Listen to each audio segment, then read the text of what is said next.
La belle ville de Grand Bassam a abrité la 15e réunion du programme régional de production intégrée du coton en Afrique, PR-PICA, du 12 au 14 avril 2023. Le PR-PICA a pour objectif global l'amélioration de la productivité du cotonnier dans les pays membres, face donc à la menace des jacides sur la production cotonnière. Il fallait trouver des solutions.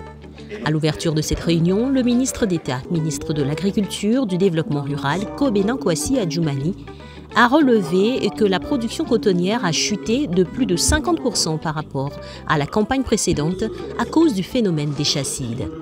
Il a également souligné les actions menées par le gouvernement ivoirien pour soutenir les acteurs de la filière. Le président sortant du PR-PICA, Kojane Ndiamwa, a précisé que cette rencontre internationale vise à trouver une réponse aux principales problématiques actuelles de la recherche sur le coton, tout en mettant un accent particulier sur la question des jacides. Il a relevé quelques actions menées sous sa mandature. Durant mon mandat, il y a le Tchad qui a pu rejoindre donc le programme pour porter à 8. En termes de relations internationales, sous mon mandat, le PR-PICA a signé un accord de partenariat avec l'ICAC, qui est l'Institut consultatif international sur le coton. On a conclu aussi un partenariat avec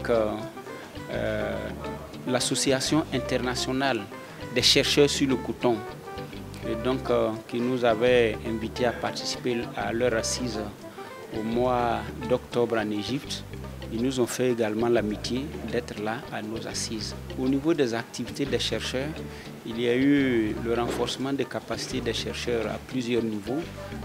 On ne pourrait pas les citer tous, mais les chercheurs ont été invités à participer à d'autres assises aux côtés de leurs collègues internationaux, ce qui leur permet d'être de plus en plus aguerris par rapport aux objectifs que nous nous sommes assignés.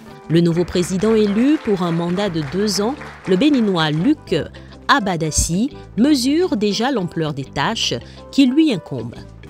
Mes priorités selon ces 2 ans, c'est d'abord qu'au niveau de nos chercheurs qui ont fait du bon boulot, il va falloir réfléchir encore comment faire pour qu'on puisse mettre à la disposition des acteurs de la filière des variétés qui puissent mieux résister aux chocs environnementaux, des variétés qui puissent combler les attentes des producteurs, à la fois des producteurs et des égreneurs, parce que vous n'êtes pas sans savoir que nous vendons cette fibre au-delà de nos frontières.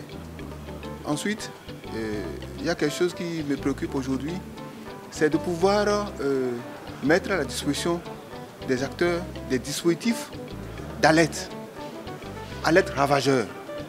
Parce que si on arrive à mettre en place ces dispositifs, ça nous permettra d'alerter rapidement et de prendre les dispositions pour limiter quelque peu les dégâts. Le dernier, c'est par rapport quand même à l'amélioration de la productivité au champ. L'amélioration de la productivité au champ, c'est beau d'avoir des itinéraires techniques qui nous indiquent comment on peut faire pour avoir un rendement meilleur. Mais le souci aujourd'hui, c'est comment nous allons nous organiser pour que nos producteurs puissent respecter les ITK recommandés par la recherche.